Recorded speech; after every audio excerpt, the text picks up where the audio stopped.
Hi guys, അപ്പോൾ ഞാൻ ഇന്ന് ഇവിടെ എത്തിയിരിക്കുന്നത് നെടുമങ്ങാട് പാർക്കിലാണ് ഗായ്സ്. അപ്പോൾ ഇവിടെയായിട്ട് കുറേ കടകളൊക്കെ ഉണ്ട്. അവിടെ ഒന്ന് ചായക്കട, പിന്നെ ഇവിടെ ഐസ്ക്രീം കട, ജ്യൂസ് കട, അങ്ങനത്തെയുള്ള കടകളൊക്കെ ഉണ്ട്. അപ്പോൾ നമ്മൾ ഇതൊക്കെ കാണിച്ചുകൊണ്ട് നമ്മൾ നേരെ പാർക്കിൻ്റെ ഉള്ളിലേക്ക് പോവുകയാണ്. പാർക്കിൻ്റെ പേര് കുട്ടികളുടെ കൊട്ടാരം എന്ന് കാണുക. ഇത് ചിലപ്പോൾ കുട്ടികളുടെ കൊട്ടാരമായിരിക്കും. അവരൊക്കെ നേരെ ഉള്ളിലേക്ക് കയറി ചെല്ലും. അപ്പോൾ ഗായ്സ്, ഈ പാർക്കിന് നല്ല വെളിച്ചമുണ്ട്. അതുമല്ലാതെ നമുക്കിവിടെ നിന്ന് ഫോട്ടോ ഒക്കെ എടുക്കാം ഗായ്സ്. പിന്നെയാണെങ്കിൽ ഇവിടെ നമ്മൾ തറയിൽ വീണാലും കുഴപ്പമൊന്നുമില്ല, കാരണം ഇവിടെ മണലാണ്. പിന്നെ നല്ല പാർക്കാണ്. അരുവിക്കരയെക്കാട്ടി കമ്പയർ ചെയ്യുമ്പോൾ ഇതാണ് ഗായ്സ് സൂപ്പർ പാർക്ക്. പിന്നെ അവിടെ കുറച്ച് പസിലൊക്കെ ഉണ്ട്. ഇതാ മുകളിലുണ്ട് കുറേ പസിലൊക്കെ ഇവിടെ വെച്ചിട്ടുണ്ട് ഗായ്സ്. പിന്നെ ഇവിടെ ഒരു ചെറിയ സ്ലൈഡുണ്ട് കുട്ടികൾക്ക് വേണ്ട. അപ്പോൾ ഗായ്സ്, ഞാനാണെങ്കിൽ ഇവിടെ ആയിട്ടൊരു വലിയൊരു കുളമുണ്ട്.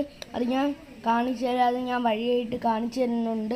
അപ്പോൾ നിങ്ങൾ എൻ്റെ വീട് തുടർന്ന് നിന്ന് കാണണം, അല്ലെങ്കിൽ നിങ്ങൾക്ക് ആ കുളം മിസ്സാവും ഗായ്സ്. കണ്ട, അതാണ് നമ്മളുടെ കുളം. നല്ല സൂപ്പർ കുളമല്ലേ ഗായ്സ്.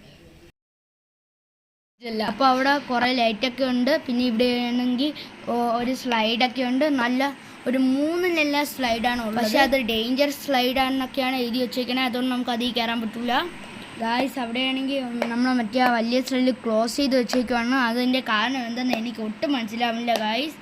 അപ്പം കുറേ പേരൊക്കെ അതിൻ്റെ ഉള്ളിൽ കൂടെ കയറിയൊക്കെ പോകുന്നുണ്ട് ഗായ്സ്. ഞാൻ ഇവിടെ ഏറ്റവും ചെറിയ സ്ലൈഡിൽ നിന്നാണ് വരുന്നത്. പിന്നെ അവിടെയാണെങ്കിൽ ഒരു റാബിറ്റിൻ്റെ തലയൊക്കെ വെച്ചിട്ടുണ്ട് ഗായ്സ്. പിന്നെ ആയിട്ട് ഇവിടെയാണെങ്കിൽ ഒരു കയറുണ്ട് ഗായ്സ്. അത് വെച്ച് മുകളിലോട്ട് പോകണം. പക്ഷേ എനിക്കാണെങ്കിൽ ഭയങ്കര പേടി ഗായ്സ്.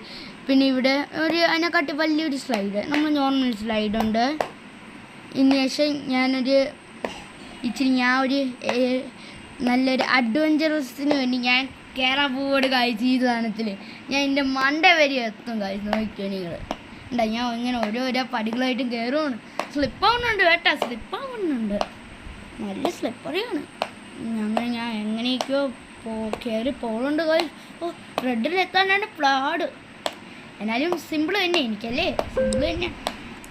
അപ്പോൾ ഗായ്സ്, അപ്പോൾ നമ്മൾ ഇങ്ങനെ കളിക്കുന്ന സ്ഥലത്തൊക്കെ കുറേ ലൈറ്റൊക്കെ ഉണ്ട്. പിന്നെ നമുക്ക് ഇരിക്കാൻ പറ്റുന്ന കുറച്ച് ബെഞ്ചൊക്കെ ഉണ്ട്. അതൊക്കെ നല്ല വൃത്തിയായിട്ടുണ്ട്. പിന്നെ കുട്ടികളിൽ 2 പേർക്കുള്ള കളിക്കാനുണ്ട്. പിന്നെ ഇവിടെ നല്ലൊരു ഗാർഡൻ ഉണ്ട് ഗായ്സ്. കൊള്ളാം, സൂപ്പറാണ്. എനിക്ക് ഈ പാർക്ക് ഒരുപാട് ഇഷ്ടപ്പെട്ടു ഗായ്സ്. അരുവിക്കരയെക്കാട്ടി എനിക്ക് ഇഷ്ടപ്പെട്ടത് ഈ പാർക്കാണ് ഗായ്സ്. കാരണം ഈ പാർക്കിൽ നല്ല വെളിച്ചമുണ്ട്. ഒരു മീഡിയം നമുക്ക് റേഞ്ച് കൊടുക്കാൻ പറ്റുന്ന ഒരു പാർക്കാണ്. നല്ല പാർക്കാണ്, സൂപ്പറാണ്. അരുവിക്കരയെക്കാട്ടി സൂപ്പറാണ്. പിന്നെ ഇവിടെ 8 കുറേ സ്റ്റെപ്പൊക്കെ ഉണ്ട് ഗായ്സ്. അതൊന്നും പൊട്ടിപ്പൊളിയിട്ടൊന്നും ഇല്ല ഗായ്സ്. അങ്ങനെ നമ്മൾ എല്ലാം ക്ലിയർ ആയിട്ടാണ് ഗായ്സ് കിടക്കുന്നുള്ളത്. എൻ്റെ പൊന്നെ, എനിക്ക് കളിക്കാൻ തന്നെ തോന്നുന്നു ഗായ്സ് പാർക്കിൽ. പക്ഷെ രാത്രിയാണ് ഞങ്ങൾ വന്നുകൊണ്ട് ആൾക്കാർ കുറച്ചേ ഉള്ളൂ. പിന്നെ അവിടെ ആയിട്ട് നല്ലൊരു വലിയൊരു കുളമുണ്ട് ഗായ്സ്. കണ്ടോ, കൊള്ളാം. പിന്നെ ഞാനാണെങ്കിൽ വീണ്ടും അതൊന്ന് കയറി നോക്കുവാണ് ഗായ്സ്. ഇപ്രാവശ്യം ഞാൻ റെഡ് മാറി പച്ചയായി. അപ്പം ഇവിടെ ആയിട്ട് നമ്മളെ വേസ്റ്റൊക്കെ ഇടുന്ന സ്ഥലമുണ്ട് ഗായ്സ്.